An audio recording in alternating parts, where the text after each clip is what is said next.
자, 안녕하세요. 자, 목소리랑 화면 체크 한번 해보겠습니다. 자, 목소리 잘 들리시고, 화면 잘 보이시면, 자, 톡창에 1번 한번 쳐보겠습니다. 자, 목소리랑 화면 한번 체크해 보도록 할게요. 잘 보이고, 잘 들리시면 1번 한번 쳐보겠습니다.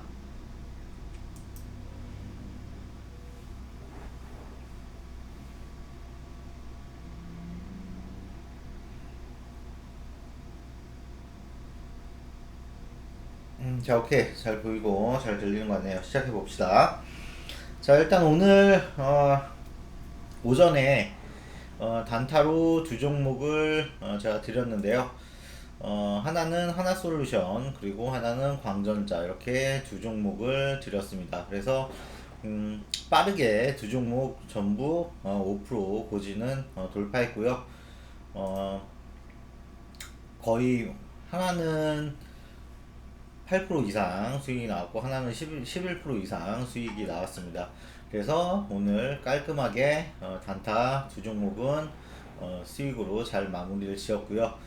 자, 그건 그렇고, 자, 일단 오늘 방송은 어제 팍스영계 TV 생방송에서 공략 하라고 말씀드렸던 그 두산 에너빌리티와 OCI 홀딩스 대해서 기술적 분석, 기본적 분석 통해서 아주 깊게 살펴보도록 하겠습니다. 자, 일단 가장 먼저 중요한 기술적 분석을 먼저 살펴볼 건데요. 그러기 전에 우리 무료 카카오톡 오픈 채팅방 들어오시는 방법 알려드릴게요. 평일 오전 8시부터 오후 5시 사이에 1588-9659 1588-9659 이쪽으로 연락을 하셔서 기회단임 박유 대표 오픈 채팅방 들어오고 싶다고 말씀해 주시면요, 직원분께서 친절하게 알려드릴 거예요. 그래서 카카오톡 무료 오픈 채팅방 들어오시면요, 여러분들이 텔레그램 무료 채널로 들어오셔야 되는데요. 왜 귀찮게 텔레그램 무료 채널로 들어오라고 말씀드리냐면, 카카오톡 같은 경우에는 정책상 종목은 드릴 수가 있는데 그 종목에 대한 매수가라든지 손절가, 뭐 매도가 이런 것들을 절대 드릴 수가 없게 되어 있습니다. 그래서 꼭 매수가라든지 손절가, 매도가 이런 정보들은 텔레그램 통해서만 드리고 있으니까요. 무조건 이런 정보들 받아 가시려면 텔레그램으로 들어오셔야 됩니다. 그래서 저희 같은 경우에 하루에 단타로 무료로 한 종목 이상 꼭 드리고 있고요. 그 다음에 일주일에 스윙 중기 종목으로 세 종목 정도 드리고 있으니까요. 다 무료로 드리고 있으니까 꼭 텔레그램까지 들어오시기 바라겠습니다. 그래서 텔레그램 들어오는 방법은요. 자, 일단 카카오톡 들어오시게 되면요. 오른쪽 상단 오른쪽에 여기에 확성기 모양이 있습니다. 이 부분에 확성기 모양 누르시면요. 텔레 채널 링크 안내 및 톡방 이용 안내 공지라고 나오고요. 그 다음에 여기 화살표 오른쪽에 있는 거 한번 눌러주시면 텔레그램 채널 링크 나오고, 그 다음에 그 밑에 텔레그램 설치 방법 및 채널 추가 방법이 동영상, 유튜브 동영상으로 아주 자세하게 설명이 되어 있으니까요.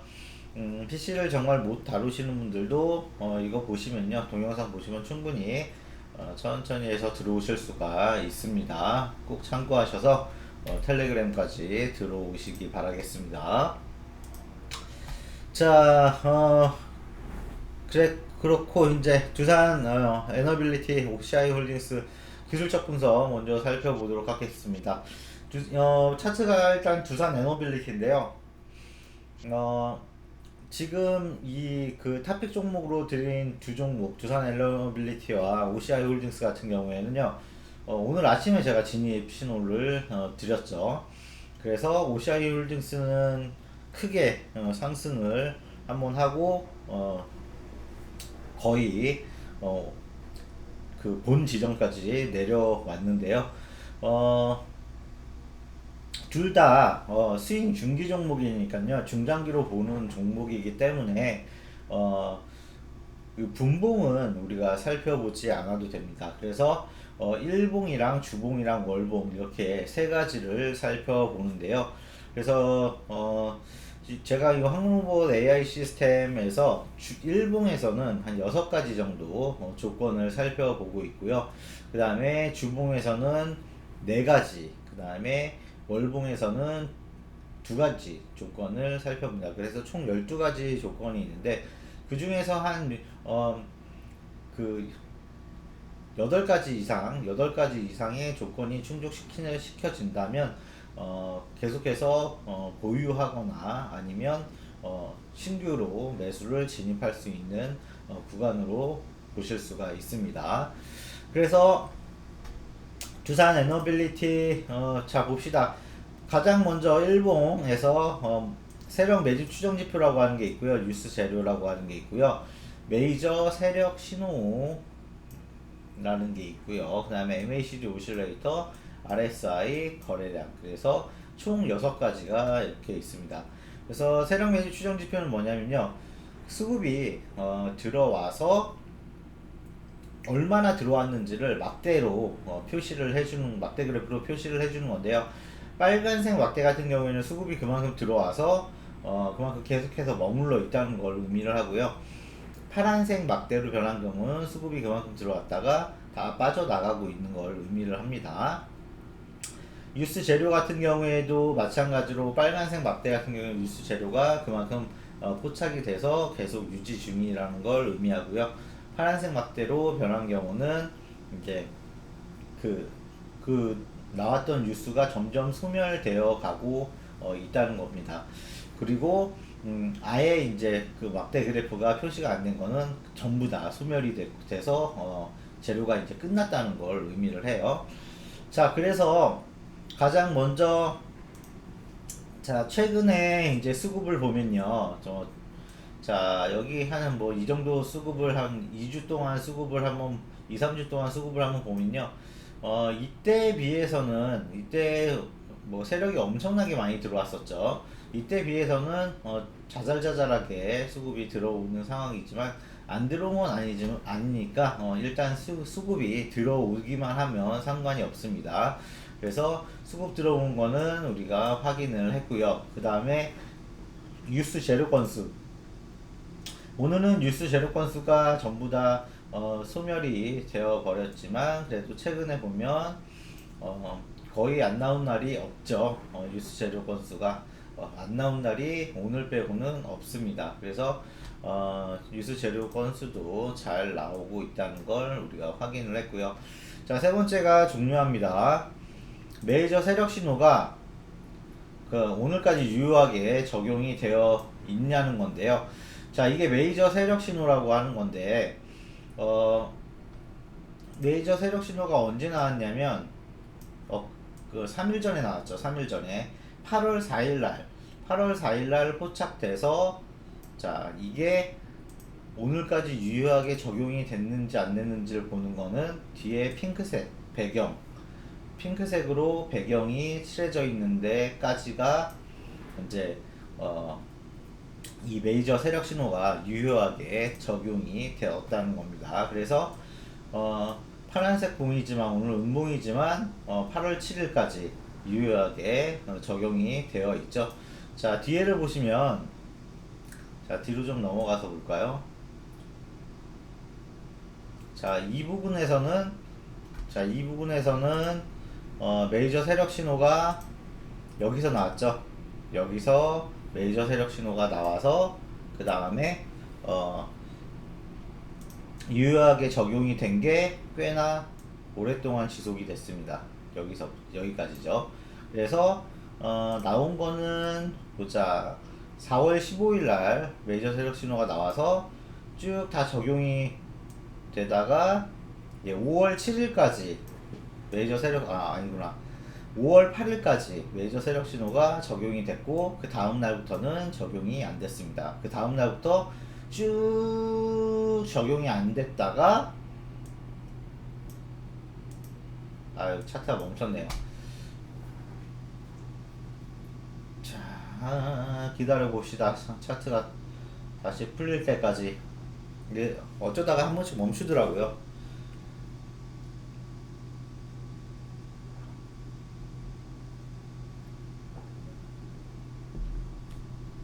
자, 그래서 뒤에 흰색 배경으로 핑크색이 아닌 흰색 배경으로 되어 있는 부분이 전부 다 레이저 세력 신호가 유효하게 적용이 안 된 걸 의미를 해요. 그래서 아직도 안 풀렸네.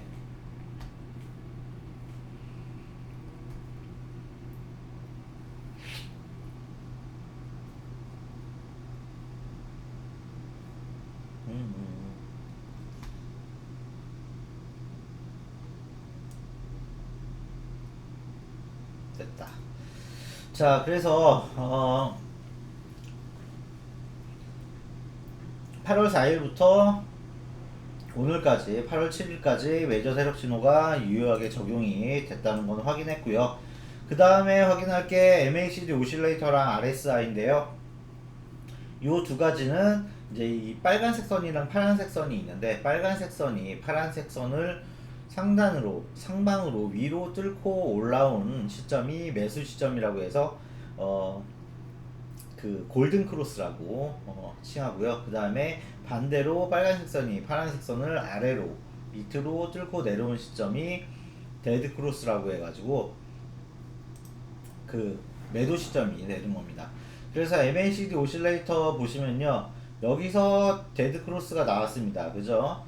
빨간색 선이 파란색 선을 아래로 뚫고 내려왔죠. 그래서 데드 크로스가 여기서 나와서 쭉 이어지다가, 자, 요때 골든 크로스가 나왔습니다. 그 뒤로는 계속해서 골든 크로스 이어지고 있죠. 데드 크로스가 나오지 않았습니다. 아직까지 계속해서 오늘까지 빨간색 선이 파란색 선 위에 있죠. 그래서 언제부터냐면 8월 5일부터 8월 4일부터네요. 8월 4일부터 계속해서 MACD 오실레이터는 골든 크로스를 유지를 해주고 있다. 그래서 골든 크로스 유지는 확인했고요. RSI 봅시다. RSI는 좀 더 먼저 골든 크로스가 나왔네요. 굉장히 가벼운 지표이기 때문에 위아래 왔다 갔다 굉장히 많이 하다가 요때 골든 크로스가 나왔는데, 보시면요, 7월 30일 날 골든 크로스가 나왔네요. 7월 31일 날 골든 크로스가 나와서 오늘 8월 7일까지 계속해서 골든 크로스 이어지고 있는 걸 확인을 했습니다. 그래서 다섯 번째 조건도 확인했고요. 마지막으로 거래량 잘 나오는지 확인을 해보겠습니다. 거래량 뭐 충분히 안 나온, 거의 거래량이 조금인 날이 잘 없죠. 오늘 좀 조금인데 그래도 이 정도만 나와도 상관이 없습니다. 그래도 거래량 잘 나오고 있는 거 확인했고요. 총 그 일봉에서 보는 6가지 조건 중에 6가지 조건이 전부 다 맞았습니다. 조건에 충족을 했고요. 그래서 넘어가고 주봉을 보겠습니다. 주봉에서 가장 먼저 보는 거는 이제 이평선 정배열을 유지를 하고 있는지를 봐야 되는데, 딱 봐도 이평선 정배열을 유지를 못하고 있죠. 그래서 그 이평선 정배열 확인은 했지만 정배열을 이루지 못했고요. 그 밑에 MACD 오실레이터 보시면 여기서 데드 크로스 나와서 계속 데드 크로스가 이어지고 있습니다. 그래서 요것도 조건에 부합하지 못했습니다. 그리고 밑에 RSI 보시면 겨우 골든 크로스 유지하고 있네요. 겨우겨우. 자, 쭉 왔다 갔다 하다가 겨우겨우 오늘 골든 크로스를 살짝 유지를 하고 있습니다. 그래서 골든 크로스 어쨌든 유지를 하고 있는 거 확인했고요. 자, 거래량 보시면, 자, 충분히 거래량은 잘 나와주고 있습니다. 그래서 주봉에서 보는 4가지 조건 중에서 2가지는 만족을 시키지 못했고요. 2가지만 충족을 했습니다. 자, 그리고 월봉에서는 이제 2가지 조건을 보는데 MACD 오실레이터랑 그 다음에 거래량을 보는데요. 일단 그거 보기 전에 보시면 빨간색 선에서 지지받고 있죠. 빨간색 선에서 이평선 빨간색 선에서 지지를 해주고 있습니다. 그리고 그 전달 7월달 같은 경우에는 밑골이 크게 나오면서 쭉 들어 올렸고요. 그래서 오늘 이번 달 반등이 쭉쭉 잘 나와주고 있는 상황입니다. 그래서 이 선을 딛고 올라갔기 때문에 여기서 더 떨어지는 일은 거의 불가하다고 보겠습니다. 차트상. 그래서 다시 우상향하는 흐름을 보일 거라고 예상이 된다는 거죠. 그래서 MACD 오실레이터를 보시면 언제 골든 크로스가 나왔나요? 요때 골든 크로스가 나왔죠? 자, 요때 골든 크로스가 나왔습니다. 2024년 9월 30일 날, 2024년 9월 30일, 그러니까 2년 전에 9월 30일 거의 뭐 비슷한 시기에 나와서 오늘까지 골든 크로스 유지를 해주고 있습니다. 그래서 얘는 골든 크로스 확인했고요. 그 다음에 거래량 보시면 자, 잘 나오고 있는데, 자, 이번 달은 며칠 되지 않았죠? 이번 달 며칠 됐죠? 거래일 5일 됐죠? 5거래일밖에 안 돼서 조금밖에 거래량이 나오지 않고 있는 모습입니다. 자, 그래서 거래량까지 잘 나오고 있는 거는 확인을 했기 때문에 자, 총 두 가지 조건 중에서 두 가지 전부 다 만족을 시켰습니다. 그래서 월봉에서 두 가지, 주봉에서 네 가지, 일봉에서 6가지, 합해서 12가지 조건 중에서 주봉에서 2가지 조건이 불만족을 했죠. 그래서 총 10가지 조건이 충족을 시켰기 때문에 이 종목 아침에 제가 드렸는데 계속해서 쥐고 가도 된다는 걸 차트가 보여주고 있습니다. 그래서 매도는 언제 하냐? 자, 매도 시기는요. 자, 3가지 조건이 완전히 충족을 시켜야 됩니다. 3가지 조건이 동시에 일어나야 돼요. 자, 그래서 가장 먼저 이 메이저 세력 신호가 유효하게 적용이 안 됐을 때, 일단 가장 먼저 첫 번째 조건이 메이저 세력 신호가 유효하게 적용이 안 됐을 때. 자, 오늘까지는 이렇게 핑크색으로 색칠이 되어 있죠. 그래서 유효하게 적용이 되고 있는데, 만약에 내일 핑크색으로 색칠이 되지 않고 이렇게 여기처럼 흰색 배경으로 이어질 경우에 그때가 이제 유효하게 적용이 안 된 때를 의미를 합니다. 그래서 여기서부터는 자, 이만큼 유효하게 적용이 안 된 때죠. 자, 언제부터 언제까지냐면 5월 11일부터 꽤나 오랫동안 8월 3일까지 거의 세 달을 갖다가 유효하게 적용이 안 된 때입니다. 그래서 메이저 세력 신호가 유효하게 적용이 안 되면서 그 다음에 두 번째가 RSI가 빨간색 선이 파란색 선을 아래로 뚫고 내려온 데드 크로스가 나왔을 때 이 두 가지 동시에 일어나야 되고요. 마지막으로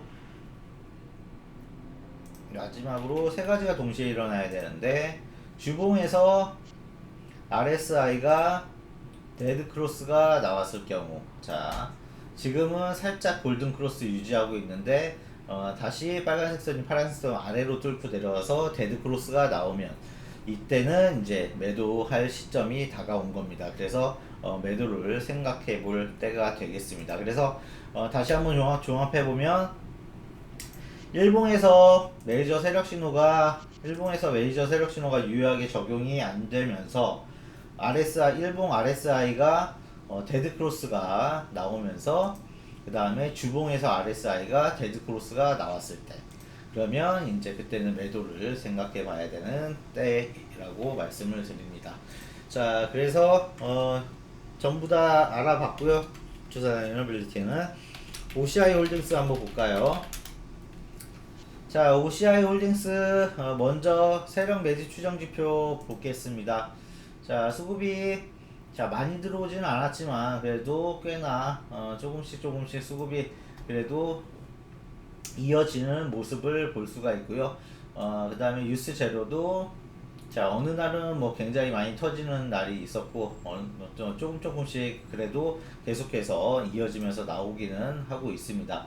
그래서 아예 수급이 안 들어오거나, 아예 뉴스 재료가 안 나오지는 않았습니다. 그래서 두 가지는 전부 충족을 했고요. 그 다음에 메이저 세력 신호가 유효하게 적용이 되어 있느냐. 핑크색으로 색칠이 어디까지 되어 있죠? 자, 오늘 봄까지 되어 있죠? 그렇기 때문에 유효하게 적용이 되고 있다. 8월 5일부터 8월 7일까지 계속해서 메이저 세력 신호가 유효하게 적용이 되고 있고요. MACD 오실레이터 골든크로스 나왔고요. 골든크로스 나와주고 있고 유지하고 있습니다. 자, 8월 4일날 골든크로스가 나와서 8월 7일 오늘까지 이어지고 있고요. 잠깐만요. 그리고 RSI 여기서 골든크로스가 나왔네요. 자, 그래서 언제부터입니까? 8월 3일부터 RSI는 골든크로스가 나와서 자, 오늘까지 유지를 해주고 있습니다. 그래서 두 가지 조건 전부 다 충족시켰고요. 마지막으로 거래량 잘 나오고 있는지, 거래량 충분히 잘 나오고 있습니다. 자, 그래서 6가지 조건들 모두 다 충족을 시켰습니다. 그렇기 때문에 이 종목은 당연히 계속 끌고 갈 수 있는 명분이 주어졌고요. 일부 주봉을 살펴봐야겠죠. 자, 주봉 얘도 마찬가지로 아쉽게 이평선 정배열을 유지를 하고 있지는 못합니다. 그래서 이평선 정배열 유지 못하고 있고요. 자, 그렇지만 보시면 52주가 얼마 동안이죠? 1년이죠. 52주선에 완전히 보시면 완전히 지지를 받으면서 지금 끌어올리는 상태에 있습니다. 그래서 여기서 이제 더 이렇게 나오다가 우상향을 할 수도 있고 바로 우상향을 할 수도 있는 차트가 그려질 겁니다. 자, 그래서 MACD 오실레이터 보면 자, 여기서 데드크로스 나왔죠. 그 뒤로 골든크로스가 나오지 않았습니다. 그래서 얘는 데드크로스가 형성이 되어 가고 있고요. 그 다음에 RSI 보시면 골든크로스, 자, 오늘 딱 골든크로스가 살짝 나와 있죠. 그래서 골든크로스 확인했고, 거래량 보시면 자, 이번 주 포함해서 자, 저번 주 뭐 쭉 거래량 잘 나오고 있는 걸 확인을 했습니다. 자, 그래서 아까 두산 에너빌리티랑 거의 동일하죠. 마찬가지로 이평선이랑 MACD 오실레이터가 만족을 못 시켰고 나머지는 다 충족을 시켰습니다. 자, 그래서 마지막으로 월봉 보시면요. 자, 월봉에서 보시면 여기 아까 52주선이 지지를 하고 있는데 여기는 12월이 딱 1년이죠. 똑같으니까 여기서 지지가 되고 있다는 거 확인이 됩니다. 자, 그래서 완벽히 지지가 잘 되고 있고요. 그래서 MACD 오실레이터 살펴보면 여기서 골든크로스가 나왔죠. 자, 보면 언제입니까? 9월 30일 날 골든크로스가 나왔네요. 2025년이요. 2025년 9월 30일 한 1년 정도 됐네요, 얘는. 그래서 2025년 9월 30일 날 골든크로스가 나와서 오늘까지 계속해서 골든크로스 유지해주고 있고요. 자, 밑에 거래량 보시면 자, 이번 달 거래량 얼마 되지 않았는데 충분히 잘 나와주고 있죠. 거래량 충분히 잘 나와주고 있는 걸 확인을 했습니다.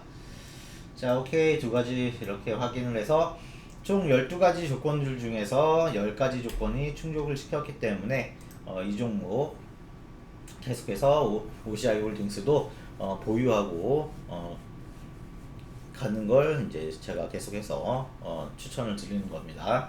그래서 OCI 홀딩스도 마찬가지로 매도 언제 하냐면 아까 말씀드린 대로 일봉에서 메이저 세력 신호가 유효하게 적용이 안 되면서 RSI에서 데드크로스가 나오고 또 주봉에서 RSI가 데드 크로스가 나왔을 때 한 가지도 충족을 지금은 뭐 안 하고 있죠. 그렇기 때문에 절대 지금은 매도할 시점이 아니라는 겁니다. 갖고 가야 될 시점이라는 거고요. 자, 그래서 우리가 그 두산 에너빌리티랑 OCI 홀딩스 그 기술적 분석을 아주 천천히 잘 살펴봤습니다. 자, 이제부터 기업이 차트로만 볼 게 아니라 어떤 기업인지 앞으로 얼마나 성장할 수 있는 기업인지를 기본적 분석 통해서 살펴보도록 하겠습니다. 먼저 두산 에너빌리티 먼저 볼게요. 자, 기본적 분석 먼저 살펴봅시다. 두산 에너빌리티 같은 경우에는요, 그 대한민국을 대표하는 글로벌 종합 에너지 및 중공업 기업으로 전력 생산에 필요한 핵심 설비와 기자재를 제작 공급하는 중추적인 역할을 담당을 하고 있습니다.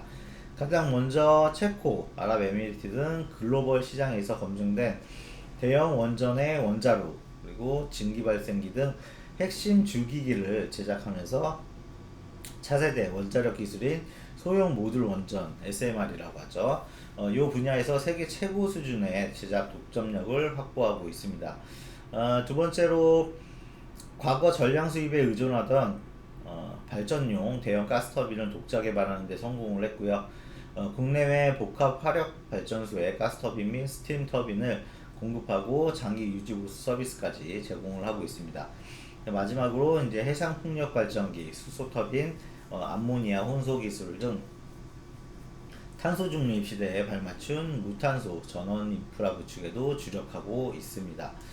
자, 그래서 두산 에너빌리티의 최근 이슈 한번 살펴보면요. 상반기 말 기준으로 수주잔고는 직전 분기보다 약 2조 1천억 원 증가를 해서 26조 3,509억 원을 기록하고 있는데요.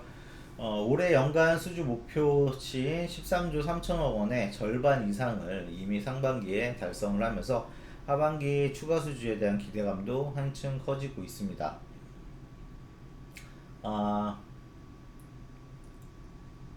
그래서 또한 인공지능과 클라우드 데이터 센터의 급격한 확대로 전 세계적인 전력 수요가 폭증하고 있으며 이에 따라 안정적인 기저부하를 공급할 수 있는 원자력과 고효율 가스발전 설비의 중요성이 부각되면서 회사의 핵심 역량이 강력한 성장 동력으로 작용을 하고 있습니다. 그래서 두산 에너빌리티 현재 수주 완료한 내용을 한번 살펴보면요. 자, 이렇게 되는데요. 먼저 미국 기업가의 가스터빈 7기 공급 계약을 비롯해서 사우디아라비아 자프라 열병합 발전소 2단계 공사, 그리고 오만 두쿰 가스복합 발전소 건설 공사, 또 한국 남부발전 가스터빈 장기 서비스 계약 등을 성공적으로 수주를 했습니다. 그리고 중국 동팡전기그룹 계열사인 DI, DFHM과 산둥성 라이양 원전 오류코기용 증기발생기용 초대형 단조품 공급 계약을 체결했는데요. 그래서 직경 5m 그리고 최대 중량 130톤 규모의 증기발생기용 채널 헤드 4개와 튜브 시트 4개 등 총 8개의 초대형 당조품을 2029년까지 순차적으로 공급하게 됐습니다. 그래서 세계 최대급인 17,000톤 프레스와 기술력을 활용해서 라이앙 3, 4호기에 이어서 5, 6호기 물량까지 연속으로 확보하면서 품질과 납기 수행 역량을 입증을 했습니다. 그래서 마지막으로 그 신한울 3, 4호기 국내 원전 생태계 정상화에 따른 주기기 제작이 차질없이 진행 중이고요. 국내외 복합 화력 발전소용 가스터빈 및 장기 유지보수 서비스 기반을 다졌습니다. 자, 그래서 앞으로 수주할 게 뭔가 자, 살펴보면요. 먼저 체코 원전 프로젝트의 본계약 추진을 비롯한 글로벌 대형 원전 사업과 미국 유스케일 파워 등과 협력 중인 소형 모듈 원전 아까 말씀드린 SMR 사업이 본격화되면서 추가 주기기 수주 물량이 대기하고 있습니다. 그리고 글로벌 데이터 센터 투자 연계 가스터빈 수요인데요.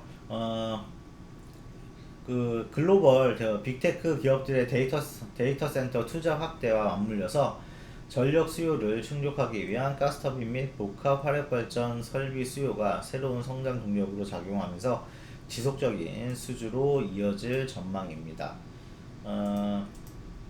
또한 그 유럽 및 아시아 등지에서의 그 신규 원전 수출 가시화와 함께 국내외 가스복합 발전소 전환 및 해상 풍력 수송 터빈 등의 그 친환경 에너지 인프라 프로젝트에서 추가적인 수주 기회를 확보해 나갈 계획이라고 합니다. 자, 그래서 이제부터는 실적 추이를 우리가 과거부터 현재, 미래 전망까지 쭉 살펴보도록 하겠습니다. 과거에 두산 에너빌리티 같은 경우에는 글로벌 채권당 관리 체제라는 큰 위기를 겪었지만 대대적인 구조조정과 사업 포트폴리오 개편을 통해서 극적인 체질 개선에 성공을 했습니다.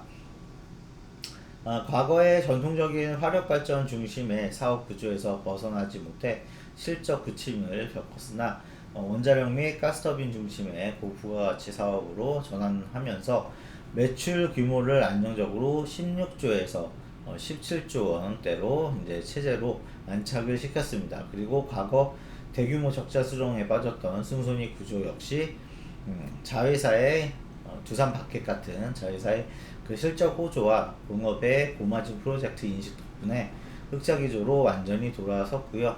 차입금을 줄이는 재무 구조를 대폭 개선했습니다. 자, 현재 상황을 살펴보면요. 가장 최근 실적인 2026년 3반기 연결 기준 누적 매출액은 약 8조 9,859억 원, 그리고 영업이익은 약 5,478억 원을 기록을 했습니다. 이건 전년 동기 대비 매출은 8%, 영업이익은 무려 32% 이상 급증한 수치입니다. 같은 기간 순이익 또한 2,866억 원을 기록하면서 62% 가까이 크게 늘었습니다. 최근 실적의 가장 큰 특징은 매출 증가율보다 영업이익 증가율이 훨씬 높다는 점인데요. 이건 이제 단순한 물량 확대가 아니라 체코 대형 원전 기자재 공급 및 북미 지역을 중심으로 한 가스터빈 수주 등 수익성이 매우 높은 고부가가치 프로젝트들이 본격적으로 공정에 돌입하여 실적으로 잡히고 있기 때문입니다. 그리고 2026년 상반기 기준 누적 신규 수주는 연간 목표치의 절반을 가볍게 넘어섰고요. 아까 말씀드렸죠. 총 수주 잔고는 26조 3,509억 원에 달하면서 향후 수년간의 안정적인 매출 기반을 확보해 놓은 상태입니다. 자, 그래서 걸 보면 증권가와 이제 시장의 향후 전망을 한번 종합해 보면요. 미래 실적은 완만한 우상향 곡선을 그릴 것으로 예상은 되는데요. 증권가 컨센서스에 따르면 향후 연간 매출액은 17조 원에서 점진적으로 19조 원대 이상을 향해서 확대될 것이라고 보고 있고요. 영업이익 역시 원가율 개선과 고마진 기자재 매출 비중 확대에 힘입어서 1조 원 중반대 이상으로 늘어날 것으로 전망이 됩니다. 이에 따라서 순이익 규모도 단계적으로 우상향할 것으로 기대가 되는데요. 그리고 그 인공지능 데이터 센터 확산으로 인해서 전 세계적으로 막대한 전력 수요가 폭발하고 있는데요. 북미 등지에서 가스터빈과 복합 화력 발전 설비 수요가 강력한 실적 모멘텀으로 작용을 하고 있습니다. 또한 체코 대형 원전 프로젝트의 본계약 및 후속 공정 진행과 더불어서 미래 먹거리인 SMR 분야에서 가시적인 본계약과 기자재 공급이 본격화되면서 중장기 외형 성장과 수익성 개선폭은 더욱 가파라질 것으로 전망이 됩니다.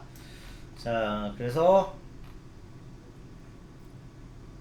자, 마지막으로 밸류에이션 추이를 한번 보도록 하겠습니다. 자, 이것도 쭉 과거부터 한번 살펴볼게요. 자, 두산 에너빌리티 밸류에이션 같은 경우에는요, 과거 전 세계 탈원전 정책과 대규모 재무 구조 조정을 시기를 거쳐서 최근 대형 원전 수출, 가스터빈 국산화, 그리고 차세대 SMR 및 인공지능 데이터 센터용 전력 인프라 수혜 기대로 격변하는 양상을 보여왔습니다. 과거 두산 에너빌리티, 그 두산 중공업 시절, 이때는 국내외 탈원전 정책 기조와 화력발전 중심의 업황 부진, 그리고 과거 그룹사 재무 위기로 인해서 극심한 밸류에이션 저평가 및 왜곡을 겪었습니다. 수년간 대규모 적자를 기록하거나 이익 창출력이 크게 훼손되었던 시기에는 주당 순이익이 마이너스이거나 바닥을 쳤기 때문에 전통적인 PER 지표가 무의미할 정도로 높거나 측정 불가한 상태를 보였습니다. 회사가 보유한 방대한 발전 설비 제조 자산과 공장 등 유형 자산의 가치에 비해 주가가 바닥을 기면서 PBR 역시 역사적 하단 수준에서 정체됐습니다. 시장에서는 전형적인 중후 대형 부실 우려 기업으로 분류되면서 자산 가치 대비해서 큰 폭의 할인, 디스카운트를 적용이 됐습니다. 그래서 최근을 살펴보면 최근 몇 년간 두산 에너빌리티는 체코 원전 등 대형 원전 수주 모멘텀, 독자 기술력 확보에 성공한 발전용 가스터빈 공급 확대, 그리고 가파르게 성장하는 SMR 주기기 제작, 시장의 선두주자로 자리매김하면서 실적이 턴어라운드 했습니다. 흑자 기조가 장착되고 향후 이익 성장에 대한 기대감이 반영되면서 PER은 수백 배 수준의 높은 멀티플을 형성하고 있는데요. 이건 현재 발생하는 순이익 규모에 비해서 주가가 미래 성장성에 대한 높은 기대를 선반영하고 이제 거래되고 있음을 뜻합니다. 즉 원자력 및 가스터빈이라는 강력한 신사업 그 성장 엔진 덕분에 투자자들이 높은 성장 프리미엄을 지불하고 있는 상태입니다. PBR은 과거 자산가치 할인 국면에서 벗어나서 보유한 원전 제작 독점 권리의 그 자회사 가치가 재평가받으면서 PBR 지표 역시 한층 높아졌는데요. 자본 총계 대비 주가의 비율이 안정적인 우상향 곡선을 그리면서 전통적인 중공업 기업을 넘어서 친환경, 에너지, AI 인프라 플랫폼 기업으로서의 밸류에이션을 인정받고 있습니다. 자, 그래서 미래 전망을 살펴보면요. 향후에 이제 두산 에너빌리티의 밸류에이션은 그 회사가 제시하는 수주 가이드라인과 실제 실적 간의 괴리를 얼마나 빠르게 메워 나가느냐에 따라서 결정될 전망인데요. 미래는 대형 원전 본계약 체결, SMR 상용화, 그리고 AI 데이터 센터 전력 수요 급증에 따른 가스터빈 및 발전 기자재 매출이 본격적으로 실적으로 인식이 될 건데요. 이걸로 인해서 분출되는 이익 성장의 속도가 현재의 높은 주가 상승 속도보다 가파를 경우에 현재 지나치게 높아 보이는 PER 수치는 점차 하락하면서 합리적인 수준으로 정상화될 것으로 기대가 됩니다. PBR은 글로벌 탄소 중립 트렌드 속에서 SMR과 수소터빈 등 차세대 에너지 기술의 상업화가 가시화되면서 회사의 무형 자산 및 기술 가치가 장부 가격 이상으로 폭발할 수가 있는데요. 국내외 전력 시장 확대 및 추가적인 원전 추가 도입 계획 등이 현실화될 경우에 PBR이 지탱하는 펀더멘털의 체질 자체가 한 단계 더 도약할 수 있는 잠재력을 품고 있습니다. 자, 그래서 여기까지 해서 우리가 그 두산 에너빌리티에 대해서 기본적 분석을 쭉 살펴봤고요. 그 다음에 이제 OCI 홀딩스 살펴보도록 하겠습니다. 자, 봅시다. OCI 홀딩스.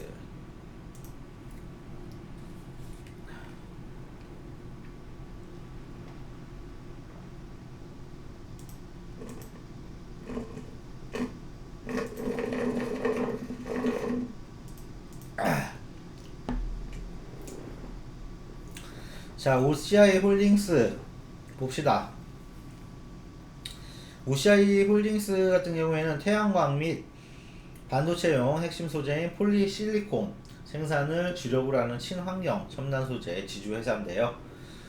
주요 사업 영역은 크게 태양광을 폴리실리콘 및 웨이퍼를 담당하는 기본 소재 부분과 북미 지역을 중심으로 태양광 발전 및 에너지 저장 장치 프로젝트를 개발, 매각하는 신재생 에너지 디벨로퍼 부분, 그리고 도시개발 및 화학 부분으로 나뉘겠습니다.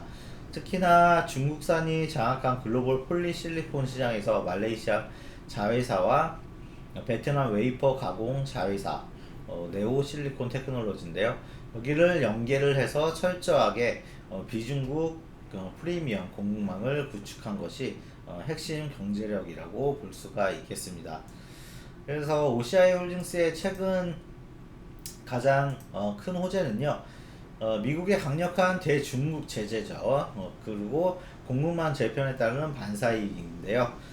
미국 정부가 무역확장법 232조 조사 등을 통해서 중국산 태양광 공급망을 겨냥한 고관세 및 규제를 강화하면서 비중국산 프리미엄 폴리실리콘을 안정적으로 공급할 수 있는 OCI 홀딩스가 최대 수혜주로 부각이 되고 있습니다. 오늘도 큰 폭으로 상승을 했죠. 그리고 전통적인 태양광 시장을 넘어서 고부가가치 우주산업용 태양광 소재 시장으로 영토를 확장하고 있다는 점이 시장에 큰 주목을 받고 있습니다. 또한 미국 대선 및 관련 정책 변화에 따른 신재생에너지 업황의 변동성, 동남아 4개국 관세 유예 조치 종료에 따른 단기 수급 흔들림 등이 거론이 되어 왔지만 회사는 북미 대규모 태양광 프로젝트 매각 성공과 설비 정비 완료를 통해 악재를 빠르게 극복하고 실적 턴어라운드를 이뤄냈습니다. 그래서 현재 수주 완료한 내용, 그리고 앞으로 수주할 내용이 뭔지 한번 살펴볼게요. 북미 시장에서 대규모 태양광 및 ESS 디벨로핑 프로젝트를 순차적으로 완수해서 대규모 현금 창출을 증명을 했고요. 최근 미국 주요 고객사와 초고순도 폴리실리콘 및 웨이퍼 공급을 골자로 하는 장기 공급 계약 체결에 성공을 했습니다. 업계에서는 이 계약 중 일부가 글로벌 우주항공 산업용 고성능 태양광 소재와 연계된 것으로 분석을 하고 있고요. 미국의 탈중국 공급망 압박이 가속됨에 따라서 그 미국 및 글로벌 태양광 우주항공 기업들로부터 추가적인 장기 공급 계약 체결 가능성이 매우 높게 점쳐지고 있는 상황입니다. 그리고 북미 지역에서 수천 메가와트 규모의 신재생에너지 파이프라인 매각 및 데이터 센터양 그 친환경 전력 협력 수주가 지속적으로 구체화될 전망입니다. OCI 홀딩스의 그럼 이제 실적 추이를 한번 쭉 살펴보도록 할게요. 2022년과 2023년에는 글로벌 폴리실리콘 호황과 가격 강세에 힘입어서 2022년 매출액은 약 2조 7,689억 원, 영업이익 7,524억 원, 그리고 2023년 매출액은 2조 6,496억 원, 영업이익은 5,312억 원이라는 막대한 실적을 거뒀습니다. 하지만 2024년에는 전 세계적인 폴리실리콘 판가 하락 및 공급 과잉 여파로 매출액은 3조 5,773억 원으로 늘었으나 영업이익이 1,015억 원으로 급감을 했습니다. 2025년은 글로벌 정책 불확실성과 폴리실리콘 가격 약세, 그리고 공장 정비 등의 일시적 악재가 겹치면서 매출액이 약 3조 3,800억 원, 영업 손실이 57억 원에서 580억 원 가량을 기록하면서 적자 전환의 아픔을 겪었습니다. 그래도 다시 2026년 들어서 설비 가동 정상화와 미국 태양광 프로젝트 매각 이익이 본격 반영되면서 상반기부터 가파른 흑자 전환에 성공을 했고요. 그래서 2026년 연간 전체로는 매출액 약 4조 810억 원에서 4조 2,580억 원 사이, 영업이익은 3,500억, 그 다음에 3,500억에서 3,800억 원대 회복, 그리고 순이익은 1,600억에서 2,800억대 흑자 기조를 확고히 다지고 있습니다. 향후 비중국 공급망 지위 강화와 우주 첨단 소재랑 고마진 수주 확대에 힘입어서 실적 성장이 가속화될 것으로 보이는데요. 2027년에는 매출액이 약 4조 2,600억에서 4조 5,300억, 그리고 영업이익이 4,400억에서 5,500억대, 순이익이 2,900억대 이상을 기록할 것으로 전망되고요. 2028년에는 매출액이 약 4조 3,800억에서 4조 9,900억, 영업이익은 4,800억에서 6,500억 사이가 되겠고요. 순이익은 3,000억에서 3,400억대 규모로 옥상향 흐름을 이어갈 것으로 예상이 됩니다. 자, 그래서 마지막으로 그 밸류에이션 추이 살펴보면요. 업황 이제 호황기였던 2022년과 2023년에는 뛰어난 실적을 바탕으로 해서 주가 수익 비율인 PER이 각각 1.74배, 그래서 2.95배 수준으로 매우 낮게 형성되면서 저평가 국면에 있었습니다.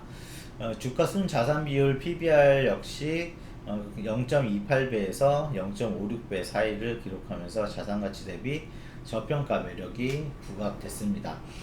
실적이 둔화되기 시작한 2024년에는 이제 PER이 11.75배로 상승을 했지만 PBR은 자산 대비 여전히 0.28배 수준에 머물렀습니다.